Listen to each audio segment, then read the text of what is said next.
Hello and welcome to another exclusive review with me, Alex Belfield, here at celebrityradio.biz, where last year we had over 8.3 million minutes viewed on YouTube. This week we focus on Wicked the Musical, one of my favourite musicals in the world. Wicked tells the story of two unlikely friends, Elphaba, the Wicked Witch of the West, and Glinda, the Good Witch of the North. I cannot say enough good things about Wicked the Musical. For a start, it's one of the most spectacular musicals in the world ever. You can see where the millions of dollars have gone into putting this on the stage, whether you see it in London or on Broadway, it's exactly the same show. It's spectacular, it's big, and it's impressive. It's also great for all ages.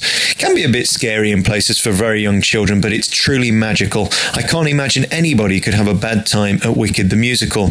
The music in it by Stephen Schwartz is, of course, incredible. This musical is also fun and funny. There aren't many shows where you laugh out loud one minute and want to cry the next. There's a moment in the show where the Wicked Witch of the West flies off the stage. I won't give it away, but it is truly spectacular, and she does indeed defy gravity. You cannot fail to be impressed by the lighting of this show, the sound of the show, the visual spectacle of this show. It has everything for everyone. The girls love it. Of all the stars I've ever met in the West End, the reaction you get from the people who play Glinda and the Wicked Witch of the West, Elphaba, is remarkable. They queue outside the stage door, and I don't think there are any other shows in the West End that consistently have that. After all the years it's been on Broadway and in the West End, it's still as good today as it was when it opened. You cannot go wrong with the brilliant Wicked the Musical. In the top 5 musicals of all time, musically, theatrically, script-wise it's brilliant, and you never get bored. It moves along quicker than any other show in the West End currently. Why I think it's become such a success is that everybody leaves with something different. They leave with something. And we have such a wide fan base, you know, adults and senior citizens and definitely kids. And you know, people leave, there's, you know, a political vein in there, you know, there's the politics, there's friendship, there's a love, you know, there's kind of a love triangle there. And, you know, I think because Winnie Holtzman, the book writer, did such a great job at writing the book, and there's so much heart in there, that maybe if some of the exact lines were in another show, you'd be like, what?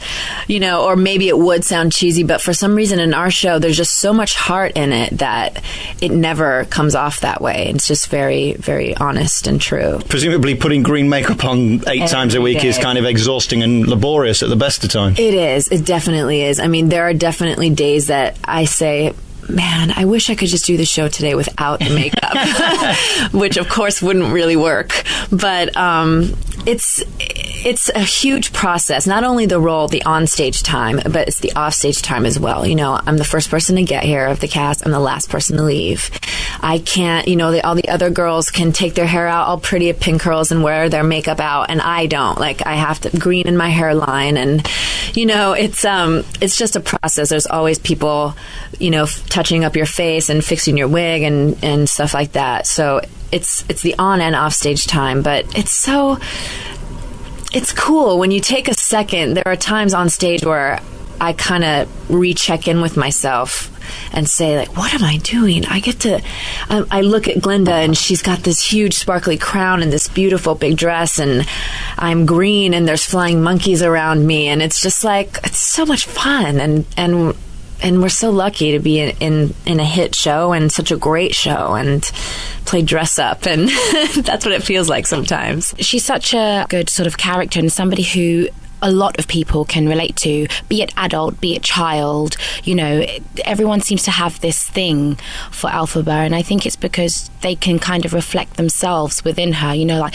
be it that you've been bullied, or, you know, whatever you've been through in your life, there's that connection with Elphaba, and I think that's why it has so many people come back all the time, because you really can connect with her. You can understand what she's going through. You've probably been in her shoes, you know, so there's something about the show that kind of draws you in. It is an amazing show as well. She's different because she's green. She's the only one who's green, you know, and that's what kind of makes her different from everyone else. But I mean, she does have that longing to be. I mean, everybody who's, you know, like, there is always that longing to be accepted, to be, you know, and that's what she longs for, and she tries to find that through the wizard. The story of Wicked in a sentence. If you can. Two girls decide whether they're going to be best friends or not, hate each other, and then they like each other a lot. In a nutshell. Sorry. No.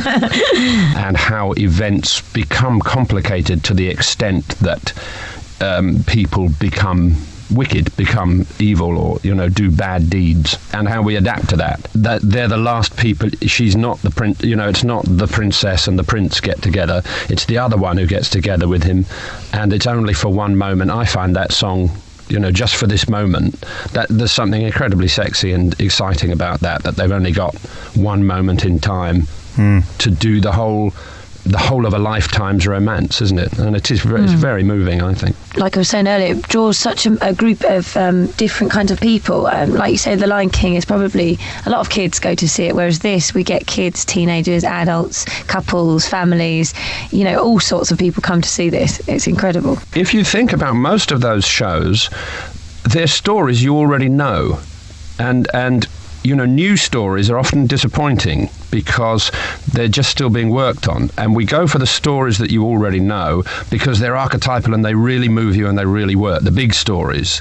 And Wicked is like one of those big stories that really moves you, really does the trick that you want out of a story, but you don't know what's going to happen next because it's a new story. And that makes it quite exciting. It's not that the songs are hugely melodic, or, I mean, some of them are, but they're amazingly impressive songs. But it's not like Carousel or Oklahoma, where you perhaps go out singing the songs, but they have got such a special quality, the songs in this show, and the lyrics are so brilliant and so meaningful and quite deep, actually, and grown up. And I'm not surprised that everybody wants to hear them. They're fantastic. The other day I actually sat in the orchestra pit and listened to the music, and it was just phenomenal. It really, really is. Even just the detail and what the music is telling you, let alone the lyrics, you know, it really gets you in the heart. You know, and actually through the lyrics, the story is really being told. You know, aside from the script and us going through on that journey, the lyrics are doing a lot of the work to support that story. You've been listening to another review with me, Alex Belfield, here at celebrityradio.biz, where we had over 6 million minutes viewed last year. I'll see you soon. Ta-da.